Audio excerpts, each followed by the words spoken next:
Graças e paz, povo de Deus. Vamos nos aproximar para estar dando início a mais uma aula da Escola Bíblica Dominical. Nós estamos vendo capítulo a capítulo o Evangelho de Lucas. Quem me disse que capítulo a gente vai ver hoje? Quem me ajuda nisso? Qual o capítulo de hoje, Adriana? 6. Muito bem. Já leram em casa antes da aula? O interessante é que vocês leiam antes, se preparem. Para quê? Para podermos ajudar vocês em qualquer dúvida, em qualquer situação. Ali embaixo o Juan já me parou, já me fez uma pergunta, mas dentro da aula estaremos tratando o assunto que ele perguntou, se alguém também perguntar. Caso não pergunte, a gente dá uma palhinha sobre o assunto. Vamos orar? Santo e eterno Pai, nós te louvamos, Senhor, pelo privilégio que nos concede. E em mais um domingo, Senhor, estarmos juntos para louvar, bendizer e santificar o Teu nome através da Tua palavra. Visita, Pai, o coração de cada um que se dispôs aqui chegar para aprender de Ti, Senhor, porque nós não somos capazes. A Tua capacidade, Senhor, é que emana através de cada um daqueles que se prepara. Perdoa, Pai, nossos pecados, tira, Pai, todo o nosso empecilho. Dá-nos, Pai, um momento na Tua presença, livre, Pai, de atrapalhos, de setas, de tudo aquilo que ficou fora. Para a glória do Teu nome nós te oramos, Pai. Amém. Amém. Recebemos também um privilégio da igreja, de agora no mês de março, estarmos vendo nas quartas-feiras também detalhes do Evangelho de Lucas. Quarta-feira passada, a Emerson nos trouxe uma palavra, e as próximas quartas iremos tratar outros assuntos. Gostaria muito que você pudesse vir, trouxesse alguém, convidasse alguém, como também na escola bíblica. Caso você possa, convide alguém para estar conosco. Hoje, no capítulo 6, nós dividimos pelo menos em 3 partes principais. Nós estaremos vendo 2 perícopes que têm entre si o mesmo assunto. Em seguida, o segundo assunto e, por fim, um terceiro e maior bloco que compõe outro assunto. Na primeira parte, vamos ler do versículo 1 até o versículo 11. Compõe 2 histórias, 2 perícopes, mas que tratam de um mesmo tema. Lucas 6, a partir do versículo 1, eu te convido a ler comigo, que diz assim: E aconteceu que no sábado passou pelas searas e os seus discípulos iam arrancando espigas, e esfregando-as com as mãos, as comiam. E alguns dos fariseus lhes disseram: Por que fazeis o que não é lícito fazer nos sábados? Jesus respondendo-lhes disse: Nunca lestes o que fez Davi quando teve fome, ele e os que com ele estavam? Como entrou na casa de Deus e tomou os pães da proposição e os comeu, e deu também aos que estavam com ele, os quais não lhes era lícito comer, senão só aos sacerdotes. E dizia-lhes: O Filho do Homem é Senhor até do sábado. E aconteceu também em outro sábado, que entrou na sinagoga e estava ensinando. E havia ali um homem que tinha a mão direita mirrada. E os escribas e fariseus atentavam nele se o curaria no sábado, para acharem de que o acusar. Mas ele, conhecendo bem os seus pensamentos, disse ao homem que tinha a mão mirrada: Levanta-te e fica em pé no meio. E levantando-se, ele ficou em pé. Então Jesus lhes disse: Uma coisa vos hei de perguntar: é lícito nos sábados fazer bem ou fazer mal, salvar a vida ou matar? E olhando para todos ao redor, disse ao homem: Estende a mão. E ele assim o fez, e a mão lhe foi restituída, sã como a outra. E ficaram cheios de furor, e uns com os outros conferenciavam sobre o que fariam a Jesus.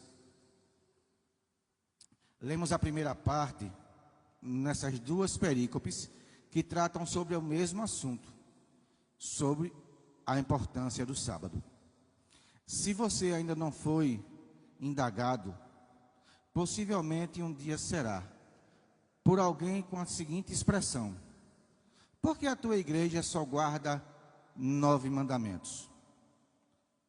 Por que vocês não guardam os 10 mandamentos? O quarto mandamento, que é o mandamento de guardar o sábado, está escrito em Êxodo capítulo 20, dos versículos 8 a 11. É um mandamento de Deus, escrito nas tábuas de pedra, e parece que vocês não guardam. Alguns vão dizer: não, não é mais o sábado, o dia do Senhor agora é o domingo. E aí, eu agora lhe faço essas perguntas. Aonde na Bíblia nos mostra que o sábado mudou para o domingo? Em canto nenhum. Mas se não é o sábado, e se não é o domingo, como nós podemos observar esse mandamento? A Igreja Adventista do Sétimo Dia é uma igreja que defende a guarda desse mandamento como preceito, inclusive, para a salvação. Nós entendemos que essa igreja é uma seita, porém, não pela guarda deste dia. A guarda deste dia não influi em nada esse costume deles. Então, eles podem guardar sábado, e isso não faz deles uma seita. O que faz deles uma seita é que os parâmetros gerais do cristianismo não se enquadram na doutrina deles. Eles têm uma profetisa, eles têm um credo profético através dela, sobre um juízo investigativo, onde Deus vigia cada servo, se cumpre ou não cumpre as leis, se faz ou não faz os mandamentos como deveria fazer, se guardam ou não guardam o sábado.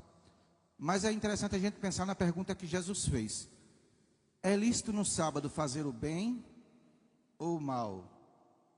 Apregoar a vida ou intentar em matar? Porque se e aí eu faço essa pergunta porque o nosso culto é transmitido, vou falar nesse assunto, e muitos adventistas vão assistir, possivelmente.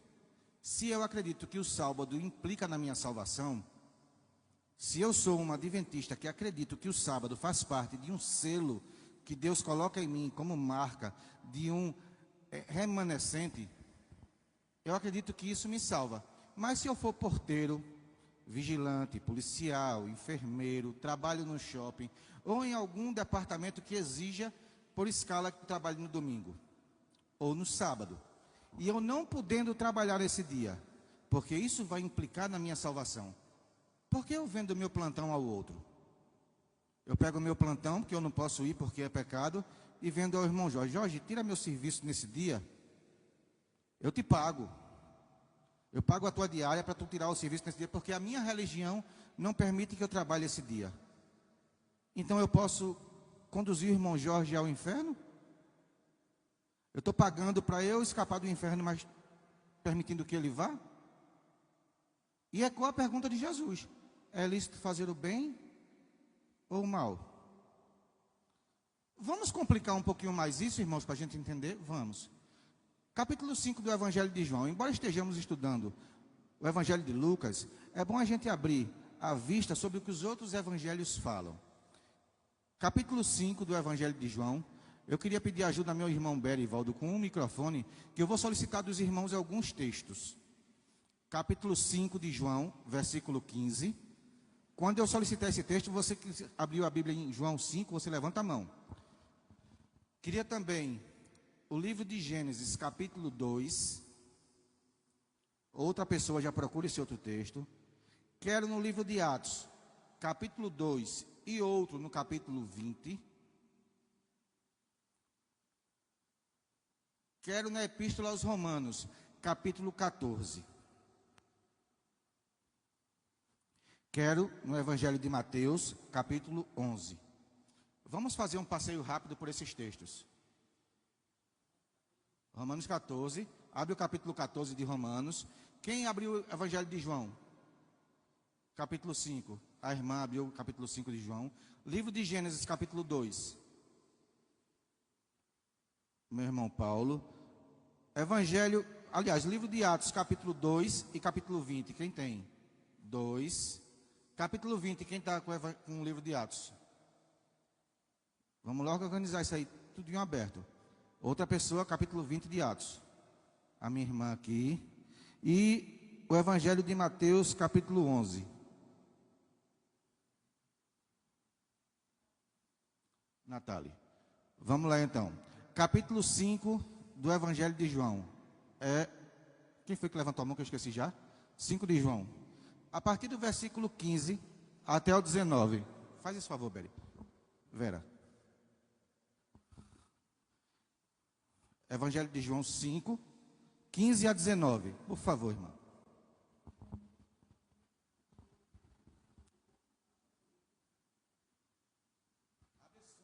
Abre esse som aqui, Wallace, desse microfone. Som. E aquele homem anunciou aos judeus que Jesus era o que curava. E por essa causa os judeus perseguiram Jesus e procuravam matá-lo, porque fazia essas coisas no sábado. E Jesus lhe respondeu: meu pai trabalha até agora e eu trabalho também. Por isso, pois os judeus ainda mais procuravam matá-lo, porque não só quebrantava o sábado, mas também dizia que Deus era seu próprio Pai, fazendo-se igual a Deus. Mas Jesus respondeu e disse-lhes: na verdade, vos digo que o Filho por si mesmo não pode fazer coisa alguma, se o não vir fazer ao Pai. Porque tudo quanto ele faz, o Filho o faz igualmente. Vamos juntos passar uma linha de pensamento. Jesus cura um homem no sábado, e os fariseus e escribas, que daqui a pouco a gente toca nesse assunto, o criticam e intentam matá-lo. Jesus faz uma pergunta e diz: é lícito fazer o bem ou o mal, intentar contra a vida ou contra a morte? No Evangelho de João, a gente observa que não foi só uma cura. Havia um aleijado há 38 anos que padecia junto a um tanque por uma crença. Jesus vai, cura aquele aleijado e imediatamente após a cura, manda ele se levantar, tomar o leito e andar. Então Jesus não oferece a ele apenas uma cura. Jesus pede que ele faça um esforço físico, pegando aquilo que havia sido seu leito durante 38 anos e fosse embora levando. Então parece que Jesus agora está induzindo, depois da cura, o homem a pecar. Indagado depois pelos fariseus, Jesus diz que de si mesmo não pode fazer nada, mas aquilo que ele faz, vê o Pai fazer. Ele se coloca numa posição de igual a Deus. Não somente isso, estando igual a Deus, ele diz que peca, se isso é um pecado, porque o Pai também peca. Então Jesus induz o aleijado, que agora curado, a pecar. Ele se coloca numa posição, segundo a vista dos fariseus, de pecador, e coloca Deus também como pecador, porque diz que não pode fazer nada de si mesmo se não ver o Pai fazer. E porque vê o Pai fazer, assim ele faz. Vai guardando esse pensamento. Gênesis 2, dos versos 1 a 3, quem está com esse texto?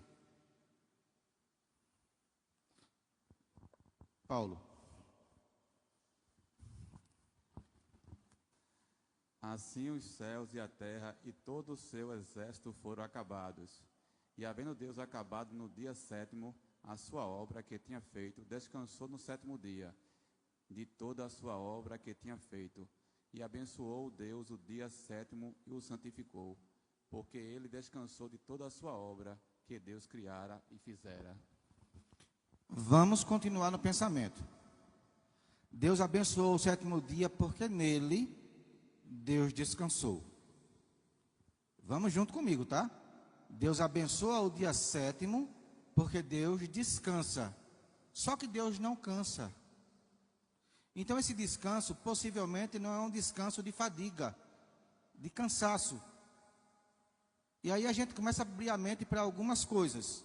Voltando o texto para o capítulo 2, dos versos 1 a 2, diz que Deus tendo acabado tudo no dia sétimo. Peraí. No Gênesis capítulo 1, diz que ele acabou tudo no sexto dia. Não acabou no dia sétimo. Então há uma discrepância. Quando foi escrito o Pentateuco, o capítulo 1 diz que foi no sexto dia e o capítulo 2 diz que foi no sétimo. Uma vez que no sexto dia ele cria o homem e diz que foi muito bom, tendo concluído assim toda a criação, o que ele criou no sétimo dia? No sexto dia não havia o sétimo dia. Então ele continua ainda a sua obra de criação. Continua até o dia de hoje, construindo o oitavo dia, o nono, o décimo. Em quantos dias a gente já vai? O que o texto diz é que, tendo acabado no dia sétimo, a obra que fizera, acabado céus e terra, não sua obra criadora. Tendo acabado céus e terra no sétimo dia, ele descansou. Mas aí entra a chave da questão. Deus criou o primeiro dia, o segundo dia, o terceiro, e chegamos ao sétimo dia. E no dia sétimo, Deus descansou. No hebraico, como no grego, a palavra descanso não tem a ver com o dia, tem a ver com o ato. No dia sétimo, ele, Shabat, que é o descanso. Pela prática e costume adotado pelo povo judeu, os dias, quando ganharam nome, ninguém hoje chama mais. Hoje é o primeiro dia, a gente está na casa do Senhor. A gente chama domingo. Ninguém chama o dia de ontem, sétimo dia. Chama sábado. A gente criou o hábito de chamar os dias pelo nome. Então vamos dizer assim, em alguma situação, que domingo é o dia do sol, mas sábado é o dia de Saturno. E cada dia tem um astro como seu nome. O que eu quero dizer é que no dia sétimo, Deus, Shabat, por isso ele abençoou. Então, o sétimo dia teve um Shabat no seu curso, que passou a ser um hábito praticado pelos judeus, mas não somente o sétimo dia. Se vocês observarem Levíticos capítulo 23, onde trata as festas que eram sagradas para os judeus, em todas as festas, algumas duravam 8 dias, todos os dias eram considerados sábados, e não sábados o sétimo dia, sábados o descanso. Nesse dia primeiro da festa, você não fará obra, nem seu empregado, nem seu servo, nem o estrangeiro dentro das suas portas. No segundo dia da festa, será um sábado. Nesse dia não fará obra, nem você. No terceiro, no quarto, no quinto, no oitavo dia, do mesmo jeito. Então, sábado não tinha um simbolismo apenas de um dia, mas de uma atitude, de um momento, que coincidiu de ficar no nome do sétimo dia, o nome sábado. Mas não era próprio do sétimo dia. Em qualquer festa que durasse mais de um dia, todos aqueles dias eram sábados.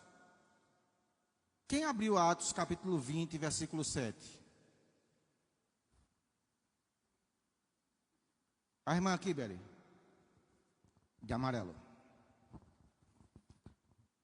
Atos capítulo 20, versículo 7. Antes que a irmã leia, alguém na nave da igreja tem a Bíblia hoje aqui, na nova tradução linguagem de hoje?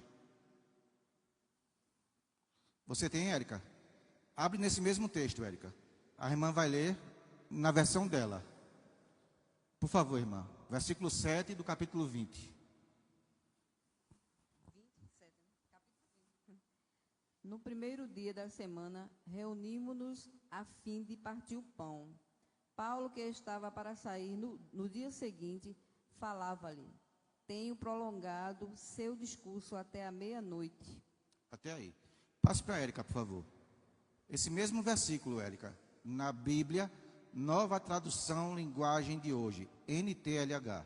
Como é que está escrito, Érica? No primeiro dia da semana, nos reunimos com a finalidade de partir o pão. E Paulo pregou ao povo. Planejando seguir viagem no dia seguinte, continuou falando até a meia-noite. Essa é a nova tradução linguagem de hoje, não. NTLH. Não, ela deve ser NVI. atualizada, essa é a revista atualizada. A NTLH, ela vai dizer que esse dia foi um sábado. No sábado, nos reunimos com o intuito de partir o pão. Deixa eu abrir a minha aqui, eu tenho uma Bíblia eletrônica de Nova Linguagem, Nova Tradução Linguagem de hoje.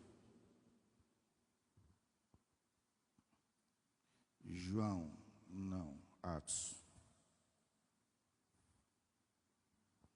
27.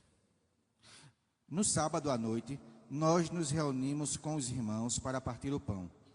Paulo falou nessa reunião e continuou falando até a meia-noite, pois ia viajar no dia seguinte.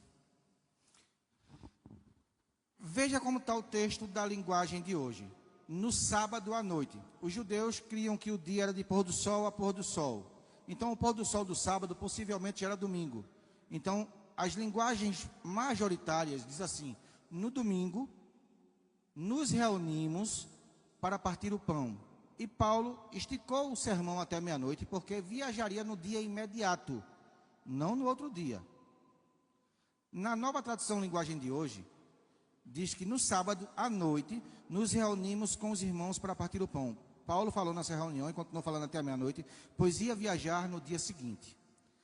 A visão da linguagem de hoje é a visão já mais atualizada. O dia começa e termina à meia-noite.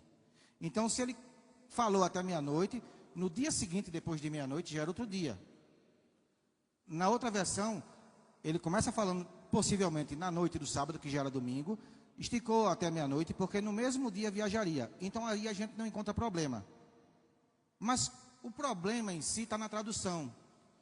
Como as Bíblias colocam o primeiro dia e outra Bíblia coloca sábado. No texto grego, vai falar que no primeiro dia. Não no sétimo dia, como em Gênesis. No primeiro dia.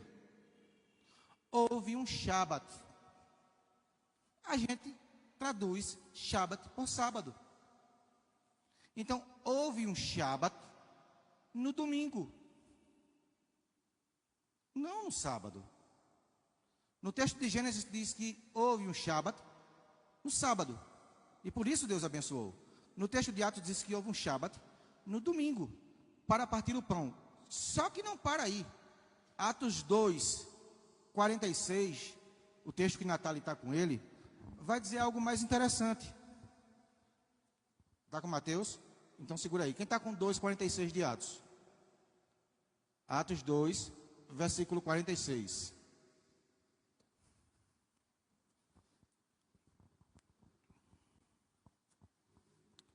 O Arlisson.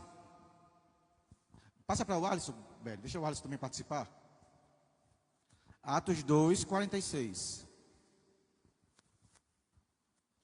Diz assim: todos os dias continuavam a reunir-se no pátio do templo, partiram o pão em casa e juntos participavam das refeições, com alegria e sinceridade de coração. Continua louvando a Deus. Até aí tá bom, até aí tá bom. Todos os dias eles se juntavam no templo para partir o pão.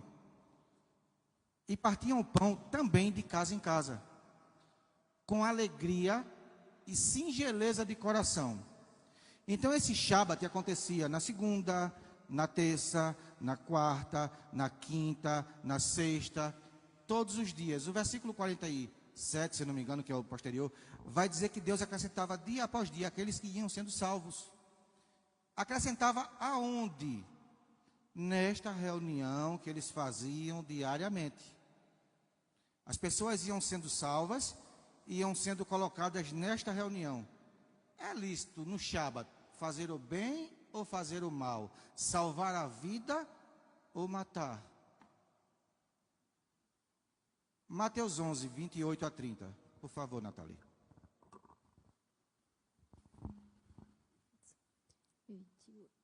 Venham a mim todos os que estão cansados e sobrecarregados, e eu lhes darei descanso. Até aí, Nathalie. Essa palavra descanso é Shabat. É a mesma palavra. Vinde a mim. Cristo faz esse convite. Ele dá o nosso descanso. Ele é o nosso descanso. aonde nos encontramos para cultuar a Cristo? Na igreja, nos cultos, em casa, nas devocionais, nas consagrações, na leitura bíblica. Em todos os momentos que nós dedicamos ao Senhor, constitui um Shabat, um encontro, um momento de descanso, de parar as atividades, de meditar, de contemplar, de saber que Ele é o Senhor. Quando entramos por essas portas, ou em nossas casas, separamos um tempo para louvor a Deus, através da leitura, do estudo, da consagração. Isso é um Shabat. Então coloque no seu coração o seguinte: você guarda os 10 mandamentos, porque Tiago 1,17 vai dizer que Deus não muda, não mudou, e nele não há sombra de variação. Deus é o mesmo sempre, Ele é imutável. Então o Deus que criou todas as coisas é o mesmo que sustenta todas as coisas. Ele hoje produziu o dia que estamos vivendo. Ele criou este dia para louvor do seu nome. Nós estamos aqui devolvendo a Ele parte daquilo que Ele já nos deu. Nós podíamos ir para qualquer lugar, mas escolhemos em nosso coração dedicar esse tempo ao Senhor. Então, entenda, é como se o Senhor estivesse olhando para você, face a face, e recebendo de você esse tempo de qualidade e adoração. Você está oferecendo esse Shabat ao Senhor. Neste momento que você está aqui, você cessou suas atividades, o seu jumento, o seu empregado, o estrangeiro dentro das suas portas. Você está praticamente de bruços diante do Senhor, dedicando a Ele um tempo de Shabat.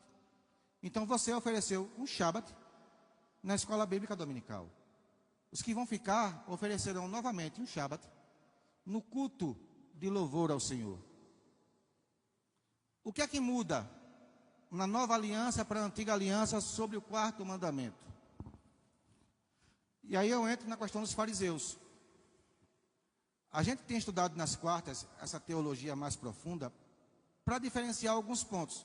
Emerson até citou a palavra casta. Casta é um grupo fechado e não é muito usado pelo cristianismo nem judaísmo.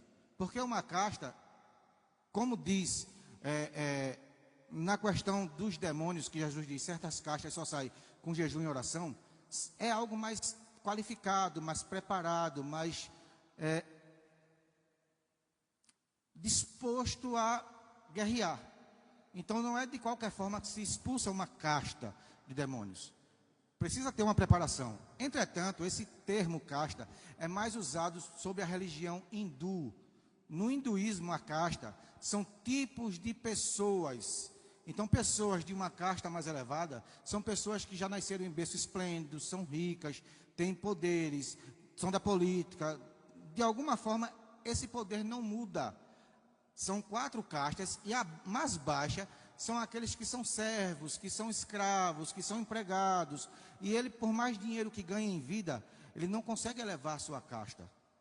No judaísmo e no cristianismo, nós temos vamos dizer assim, a liberdade de migrar de grupo. Se eu hoje me converto ao judaísmo, passo pelos rituais judaicos e me torno um judeu prosélito.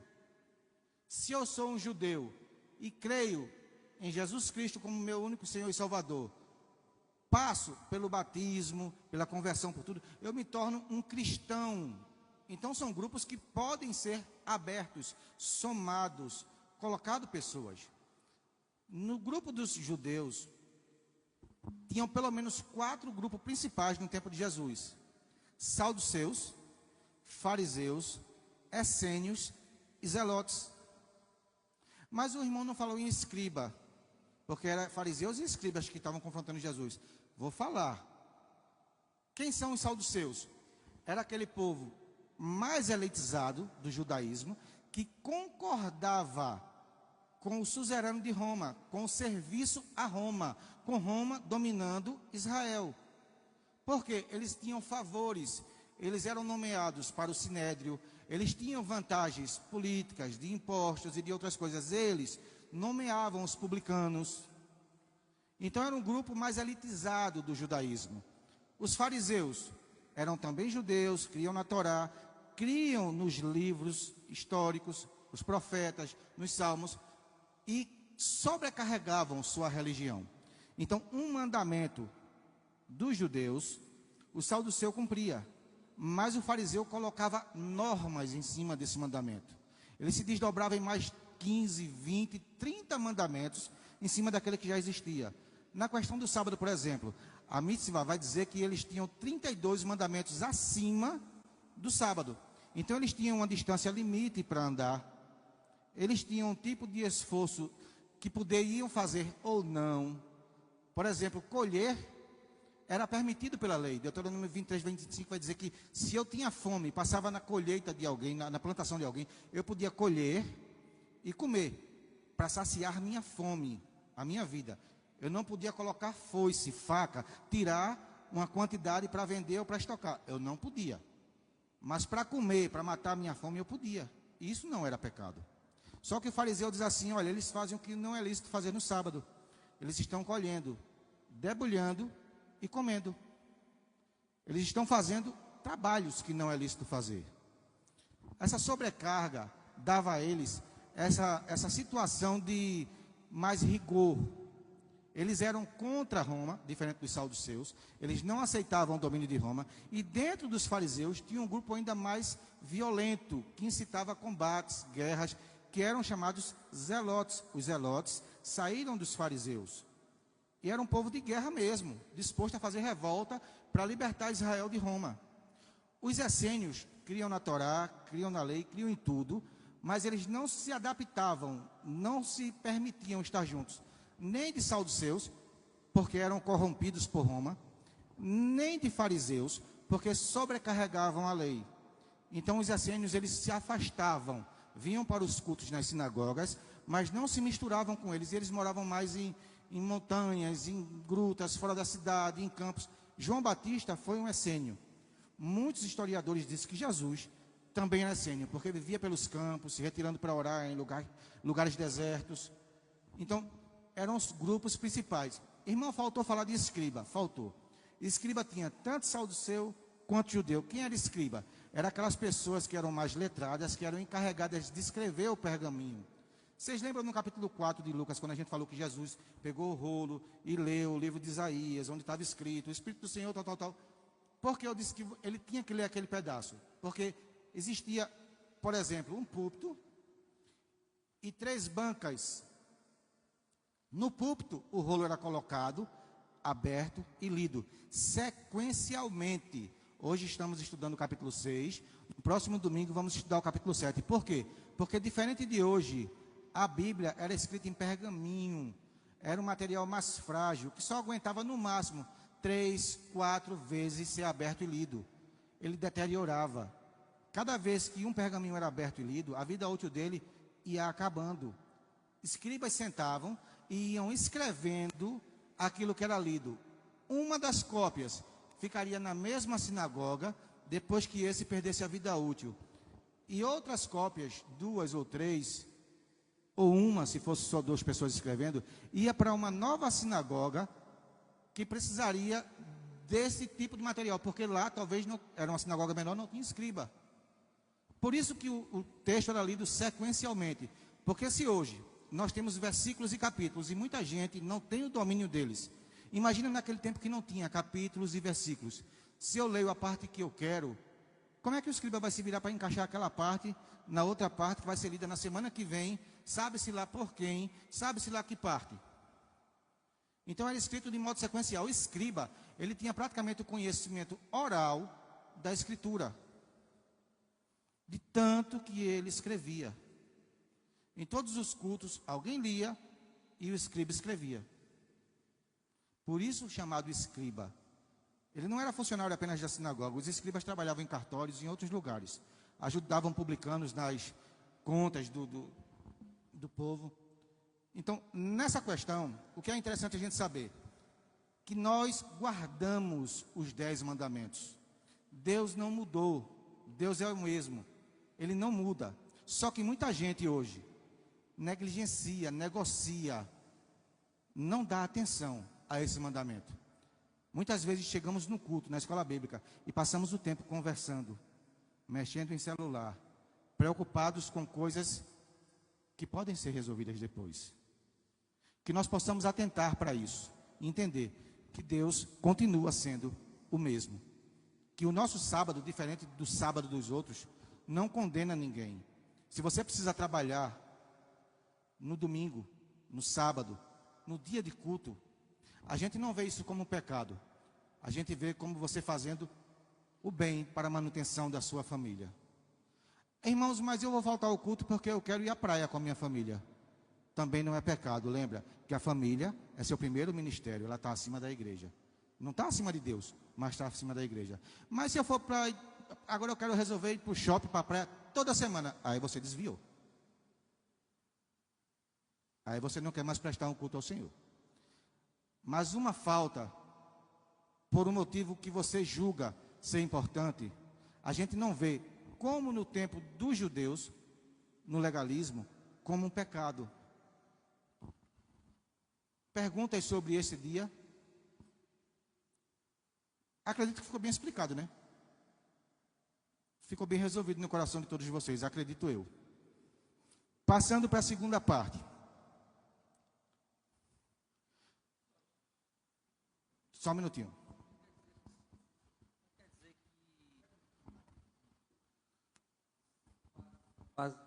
Com base nessa explicação que você deu em relação ao Shabat, né?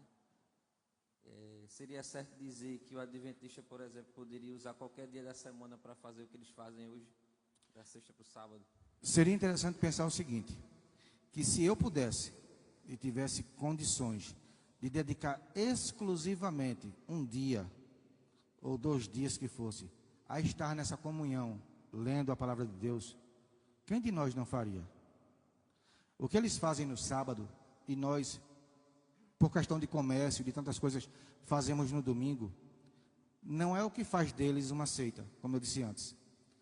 O sábado não é problema, é uma cortina de fumaça usada para esconder aquilo que de fato caracteriza eles como seita. O que é que caracteriza eles como seita? A aceitação de uma profetisa, em teor igual à Bíblia, onde a Bíblia diz que não há margem para isso. Hebreus capítulo 1, versículo 1 vai dizer que antigamente, ou seja, ontem, se antigamente é de hoje para trás. Deus falou aos pais através dos profetas. Mas hoje constituiu Jesus Cristo herdeiro de tudo, ou seja, hoje através de Jesus. Não é ontem profeta, hoje Jesus e amanhã talvez um novo profeta. Deus não abriu essa lacuna. Então ele surge 1800 anos depois, dizendo que é profeta, que é de teor igual à Bíblia, e que seus ensinos podem levar à salvação. A doutrina mais perversa do adventismo é chamada juízo investigativo. Imagina que você tem um anjo perto de você 24 horas. A Bíblia vai dizer que os anjos são espíritos ministradores que estão a favor daqueles que hão de herdar a salvação. Mas eles colocam esse anjo como um delator. Aquilo não é um anjo, é um capeta, que fica do lado do cara 24 horas vendo se o cara vai pecar, se vai falhar, se vai negligenciar o sábado. Então esse tipo de tormento é que constitui eles uma seita. Não sábado. O que eles fazem no sábado pode fazer qualquer dia. Como muitos deles dizem, é lícito no sábado fazer o bem. É, mas eu estou de plantão no sábado e sou um adventista, eu podia trabalhar e dizer, eu não vou receber, porque eu estou fazendo bem. Mas eu não quero trabalhar de graça, ao contrário, eu digo que eu vou trabalhar e vou ser penalizado por um pecado, então eu pago para outro ir para o inferno no meu lugar. É complicado. Mas vamos adiante, é só isso? Versículo 17.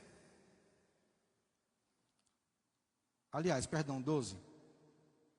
E aconteceu que naqueles dias subiu ao monte a orar e passou a noite em oração a Deus.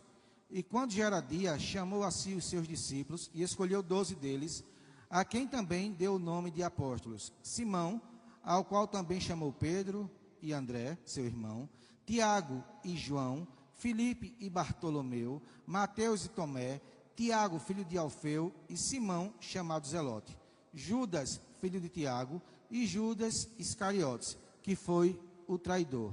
Lemos até o 16. Algo interessante nessa passagem. Ela é correlata com Mateus, capítulo 10, dos versos 1 a 4, e ela é correlata de Marcos 3, de 14 a 19. Em Mateus e Marcos vai dizer que Jesus separou eles para pregar, curar enfermos e libertar de demônios. Lucas vai dar ênfase à oração. Vai dizer que Jesus separou um tempo para orar, para poder escolher. Jesus não tinha só 12 discípulos. Nessa época, Jesus tinha pelo menos 70. Pelo menos 70. Mas para separar 12, ele passou a noite em oração. E eu interpreto assim, diferente do que muita gente pensa, ele não passou a noite orando para escolher. Ele já tinha escolhido. Ele já sabia quem seriam os seus. E para que ele passou a noite orando? Vai comigo lá em João, capítulo 20, e pensa comigo. Pedro está no mar pescando. Por quê? Porque abandonou a fé. Pedro não foi digno de ser chamado discípulo de Jesus. Pedro negou Cristo 3 vezes. Mas aos que estavam com ele perceberem que quem estava na praia era Jesus, Pedro pula na frente dos outros e vai ao encontro de Jesus. E por 3 vezes Jesus faz a pergunta contrária, desfazendo aquilo que Pedro havia negado. Pedro, tu me amas? E Pedro diz, sim, Senhor, eu te amo. Então, quando te converterdes, apacenta as minhas ovelhas. Peraí. Pedro andou 3 anos com Cristo, andou sobre o mar, viu a sogra ser curada, viu a transfiguração. Pedro viu maravilhas e não havia se convertido. O texto diz que não. O que eu acredito é que Jesus passou orando e profetizando sobre a vida daqueles improváveis que ele escolheu. Jesus escolhe um assassino, Simão Zelote. Jesus escolhe pessoas rudes, que cobravam impostos e eram vistos pela população como ladrões. Jesus escolhe semi-analfabetos, porque a tradição diz que Pedro não sabia escrever. Jesus escolhe aqueles que seriam, talvez, não escolhidos por qualquer um de nós. E aí, entra a figura do espelho. Quem sou eu para estar aqui? Jesus ora capacitando-os. Pai, eu te peço, não os tire do mundo. Lembra da oração de João, capítulo 17? Mas guarda-os de todo mal. Eles não são, mas faz deles aquilo que tu queres. Por quê? Porque eu quero que onde eu esteja, Pai, eles também estejam. Então, que nenhum se perca. Certa feita, no Evangelho de Lucas, o diabo pede para se andar na vida de Pedro. E Jesus diz a Pedro, mas a oração de Jesus é, eu pedi ao Pai que tu resistisse. Ele não diz, eu pedi ao Pai que te livrasse desta situação. Não, eu pedi ao Pai que tu resistisse. Resista.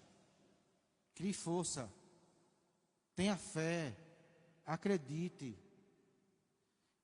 Quem diz os homens que eu sou? Um dos profetas, Elias, Jeremias. Mas Pedro toma a voz e diz assim, tu és o Cristo, o Filho do Deus vivo. Ele via potencial em alguém que ninguém via. Ele conhecia o dia posterior ao dia que ele estava orando. Ele conhecia quem seria Pedro se conseguisse resistir. Ele conhece dentro da sua vida, a sua capacidade e aonde você pode chegar crendo nesse evangelho. A oração de Jesus, ela nos dá uma segurança de saber que nesse mesmo capítulo 17 de João, ele orou por você. E ele orou por mim. Porque a oração sacerdotal diz que ele, na sua oração, disse assim, oro não somente por estes, mas por aqueles, eu e você, que hão de crer em mim. E que tu me enviaste. Então você foi alvo também, como os discípulos, das orações de Jesus. Você foi alcançado porque não foi somente sua família e amigos que orou por você. Jesus, o teu Senhor, também orou por você. Muitas vezes eu não vou acreditar em mim. Mas Jesus acreditou. Eu não vou ver possibilidades em mim. Mas Jesus já viu. Ele também vê em você. Pega o microfone.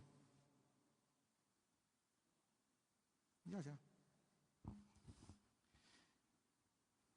precisamos orar, não com o intuito de dizer, digo sim ou digo não, subo ou desço, porque isso é adivinhação. E por mais que o Evangelho nos ajude, ele não vai dar a nós a direção que muitas vezes nós pensamos que ele vai dar. Não é cara ou coroa. Ore e continue orando antes de cada decisão, para que Deus esteja contigo nas decisões que você tomar. Que elas estejam o mais próximo possível de estarem sendo a vontade de Deus na sua vida. Irmão, eu orei tanto para casar e o negócio... É adivinhação, irmão.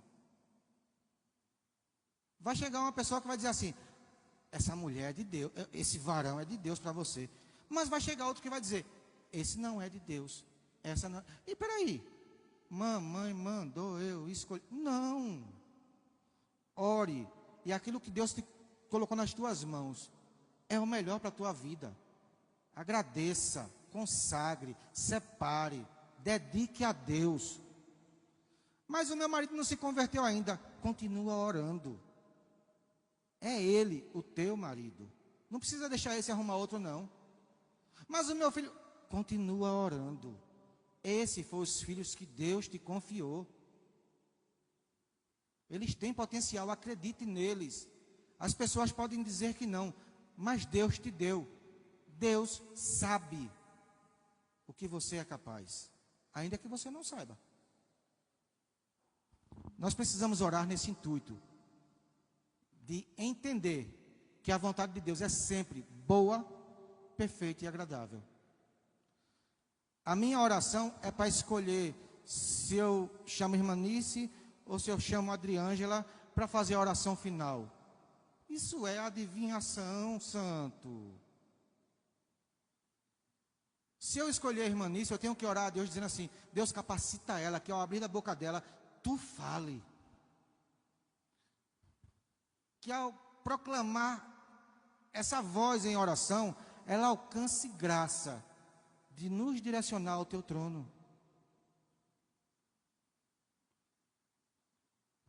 Isla, presidente do Ministério da Mulher. Quantos desafios? Silvana passou e tu vai passar. E eu devo orar por quê? Para escolher se eu vou botar Silvana? Não, eu vou orar para que Isla tenha capacidade em Deus de lidar com toda e qualquer situação que aconteça. E que ela corresponda cada vez melhor e mais próximo daquilo que é a vontade de Deus. Precisamos sim continuar orando e não desfalecer. Lucas vai nos ensinar isso mais à frente, lá perto do capítulo 18. A partir do versículo 17, começa o sermão da planície, chamado por Lucas. Alguns vão dizer que é o mesmo sermão do monte. Entretanto, outros vão dizer que não é o mesmo sermão, que é um sermão similar e mais enxuto.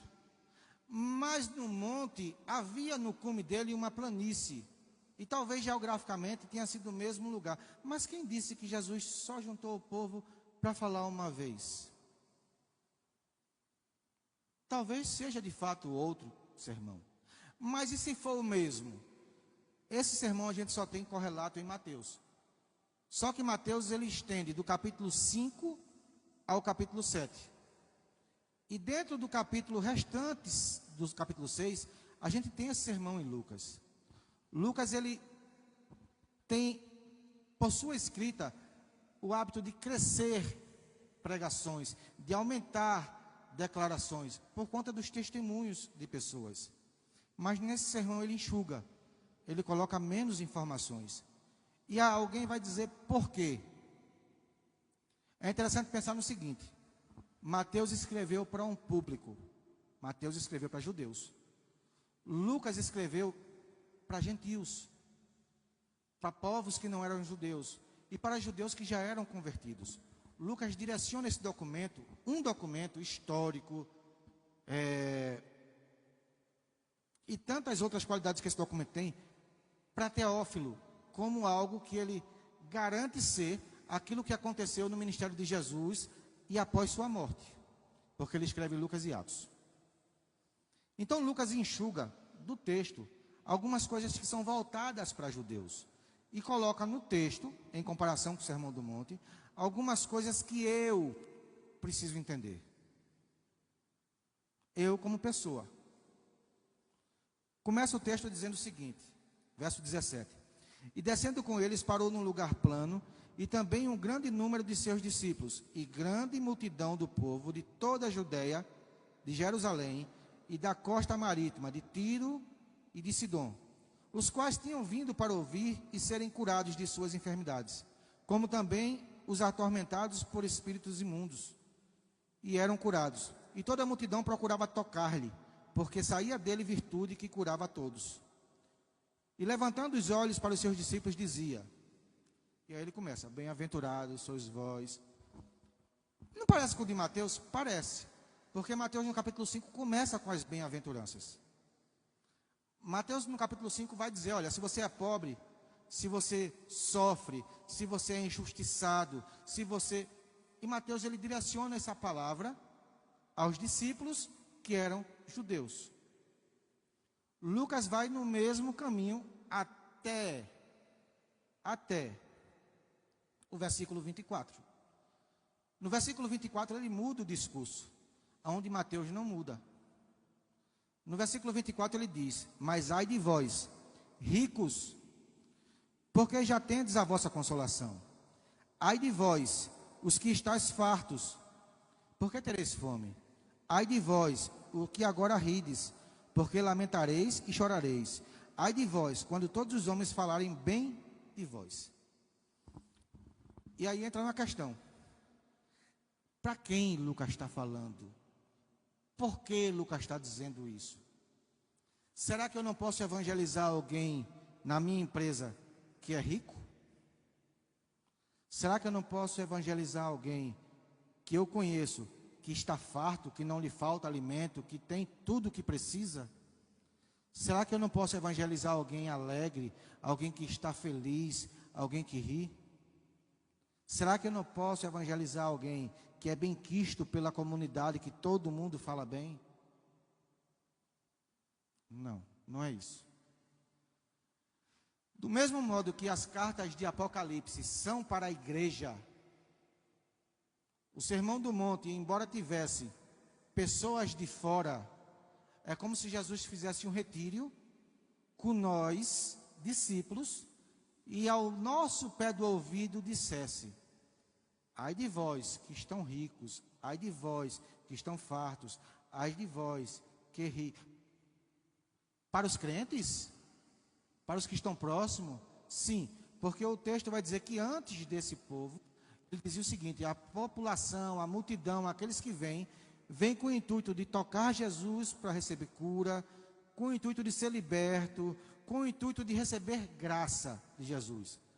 Mas esse sermão começa a voltar para os discípulos e dizer assim, bem-aventurados sois vós, mas ai de vós. Então, do mesmo modo que o Evangelho traz cura, ele traz correção. Hebreus no capítulo 12 vai dizer que Deus corrige ao filho que ama. Mas espera aí, o que tem a ver essa questão de ser rico? Meus irmãos, é explícito que hoje tem gente enriquecendo à custa do Evangelho. É explícito dizer que tem gente que está se fartando, enquanto outros estão passando e padecendo necessidade. O Evangelho não tem o intuito de favorecer uns e desprezar outros. O Evangelho tem o intuito de ser uma boa nova, uma boa notícia, uma boa mensagem de salvação para todos de igual modo. Se o Evangelho traz para mim uma comodidade de dizer que eu agrado a gregos e troianos, que o meu discurso é sempre benevolente e não de correção, ai de mim. Se estou sendo favorecido pelo Evangelho a ponto de irmãos padecerem necessidade, ai de mim. Se todos os que estão dentro e os que estão fora falam bem de mim, se eu não incomodo o inferno de modo algum, ai de mim. Porque o Evangelho é renúncia, é tomar a cruz, é seguir a Jesus. Se eu me sento numa cadeira e estou confortável, ai de mim. Nós precisamos juntos entender que o Evangelho é dia após dia vencendo batalhas. O texto não para aqui. Mais adiante o texto vai andar paralelo ao texto de Mateus. Lucas 26, 27. Mas ai de vós, mas a vós que ouvis, digo, amai os vossos inimigos, fazei bem aos que vos aborrecem, bendizei os que vos maldizem, e orais pelos que vos caluniam. Ao que te ferir numa face, oferece-lhe também a outra. Vai andar junto com Mateus, a partir do versículo 38. Mas por que, irmãos? Mateus vem com as bem-aventuranças até o versículo 12 e pula para o versículo 38. O que é que a gente perde do sermão da planície para o sermão do monte? No início logo de Mateus 5,12 em diante, ele vai dizer, vós sois sal, vós sois luz. Ele está vendo a multidão lá embaixo que quer cura, que quer libertação, que quer conserto, mas ele está dizendo a nós somos parte da solução para esse povo, ou nós somos a parte do problema junto com esse povo? Se você é sal, dê sabor. Se você é luz, ilumine. Há um pouquinho mais à frente ele vai dizer o seguinte, não pense que eu vim abolir a lei. Lembra da questão do sábado? Não, eu vim cumprir. Não passará um iota, nem um tio, sem que tudo se cumpra. Se cumpriu em Cristo. Mas ele não veio mudar, modificar, tirar. Mas mais adiante, versículo 20, ele vai dizer, se a vossa justiça não exceder, não passar, não transpor a dos fariseus, ai de nós.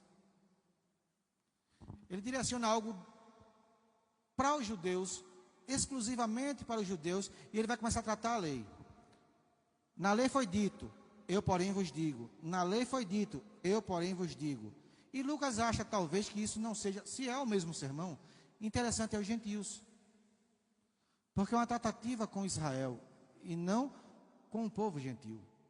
Com o povo gentil, o Concílio de Jerusalém, capítulo 15 de Atos, vai dizer, a vocês, não se prostituam, não entrem em fornicação, não comam carne sufocada. A vocês é diferente, não precisa circuncidar, não precisa observar as leis. Para isso, há quem leia Moisés todos os dias na sinagoga. Então, talvez, se é o mesmo sermão, Lucas enxuga a parte que não é para os gentios. E ele vai dizer assim, olha, ama os teus inimigos, os teus adversários. Não ama só os de dentro, porque isso os gentios também fazem. Ama aqueles que te perseguem. Empresta sem esperar receber. E ele vai dando ali uma condição de sermos diferentes. Porque o fariseu era aquele que dizia o seguinte, graças te dou, Senhor. Está lá em Lucas 18. Porque não sou como esses pecadores. Jesus está dizendo, quando nós tivermos oportunidade, tivermos voz, não nos façamos como estáis. Não nos coloquemos acima, com superioridade, mas que possamos sentir a dor igual um do outro. Eu vos falo, porque a mim foi dada essa oportunidade, mas se qualquer um de vocês falar, eu estarei sentado para ouvir. Irmãos, e quando eu não souber falar, confia nele, estuda, lê. Isso não vem como download não, isso vem com busca. Irmãos, e quando eu for falar, sei lá, de oferta, de dízimo, em nossas ministrações, Deus sabe quanto você ganha. E ó meu dedo, ai de mim. Tem que ser como em Atos capítulo 2, versículo 46, com singeleza e alegria, com vontade. Eu quero, eu preciso. Eu não posso me colocar acima, como eu faço e você não faz, como eu posso, você não pode, como eu tenho, você não tem. Eu tenho que me colocar igual, e se possível, abaixo, porque estou a serviço de vocês. Vocês são um público que deve ser elevado, para que alcancem o cheiro suave e a graça do Senhor. Não é sobre mim, é sobre quem nos comissionou. Amem aqueles que vos maldizem. E vai correndo o texto dizendo a mesma coisa. Não julgueis para não serem julgados. Silvana, você não fez isso. Não, deixa para lá. Silvana não fez porque ela não quis. Não vou julgar, não. Agora é a vez de Isla. Deixa eu ver se Isla vai fazer o que Silvana não fez. Não é esse o caso, gente. Não é essa a situação. E qual é a situação, irmãos? É julgar segundo a reta justiça de Deus. Como assim? Não é julgar você, porque para julgar você eu preciso primeiro tirar a trave do meu olho. Eu não consigo enxergar o cisco do seu porque no meu olho tem uma trave. Eu preciso julgar a minha vida. Eu estou fazendo aquilo que Deus quer? Como é que eu estou? Fulano fez isso, mas e eu? O que tenho feito? Quantas e quantas vezes? Deixa eu falar algo a respeito da ceia do Senhor. Cada um examine-se, pois, a si mesmo, e depois coma e beba. Quantos de nós, muitas vezes, sente o coração pesado e se separa da ceia, e não participa da ceia? Por quê? Porque não é capaz de levantar os olhos, como a oração do publicano. Não sou digno nem de levantar os olhos. Deixa eu dizer uma coisa para você. No seu melhor dia, na sua melhor condição, quando foi que você chegou diante da mesa da ceia do Senhor, que representa o seu sacrifício, bate no seu peito e diz: eu hoje posso. Eu hoje sou capaz. Nunca. Quando eu examino a mim mesmo, eu percebo a miséria que eu sou. E aquilo que faço, só faço porque Ele, por sua graça, a favor que eu não mereço, nos alcançou. Quando eu estou mais... hoje é dia de ceia, eu briguei com a mulher, chutei o menino, ganhei do Santa Cruz. Hoje é dia de ceia e eu não vou participar. Hoje é que eu preciso. Hoje é que eu tenho necessidade. Lembra de Paulo? Quando eu estou forte, não sou mais nada. Mas quando eu estou fraco, a graça nos aperfeiçoa. O favor dele. Verso 43. Porque não há boa árvore que dê mau fruto, nem má árvore que dê bom fruto. Porque cada árvore se conhece pelo seu próprio fruto, pois não se colhem figos dos espinheiros, nem se vindimam uvas dos abrolhos. Pense consigo quando se examinar. Consigo mesmo, examine-se, pois, cada um a si mesmo. Que tipo de fruto eu tenho dado no Evangelho do Senhor? O que as pessoas dizem de mim como alguém que serve a Cristo? O que a minha esposa, o que o meu esposo, o que os meus filhos, o que meus pais. Porque, assim, é muito interessante isso. Tem algumas histórias que as pessoas fazem aplicação que é muito engraçado. As pessoas dizem assim: meu pai podia ser em casa do mesmo jeito que é na igreja. Porque na igreja ele é uma bênção. Minha mãe é uma bênção. Mas quando chega em casa se transforma. Nosso primeiro público é a nossa família. Lá nós não temos máscaras. Nós somos quem de fato somos. Como estamos sendo para os nossos pais, filhos, esposa, esposo, vizinhos? Diante dos meus vizinhos, eu vou mostrar quem eu sou. Diante da minha família, eu vou mostrar quem eu sou. Eles têm te procurado, muitas vezes, para situações corriqueiras do dia a dia, ou eles têm visto em você uma coluna de oração, alguém que pode intervir diante de Deus por alguma causa que eles padecem. Quem somos nós diante desse mundo? Ou somos aquele povo crente que concorda com o carnaval, que concorda com tudo, está tudo certo e todo mundo fala bem? Quem sou eu? Eu preciso refletir, porque Jesus está voltando. E se eu não tomar posição com a minha vida, eu vou ficar vendo ele vir e voltar. Lucas 46 finaliza o sermão do mesmo modo de Mateus, no capítulo 7. Com a prática. Quem ouve as minhas palavras e as pratica, comparado será com alguém que foi prudente e edificou sua casa em um alicerce sólido, Jesus Cristo. Quem não pratica é tolo.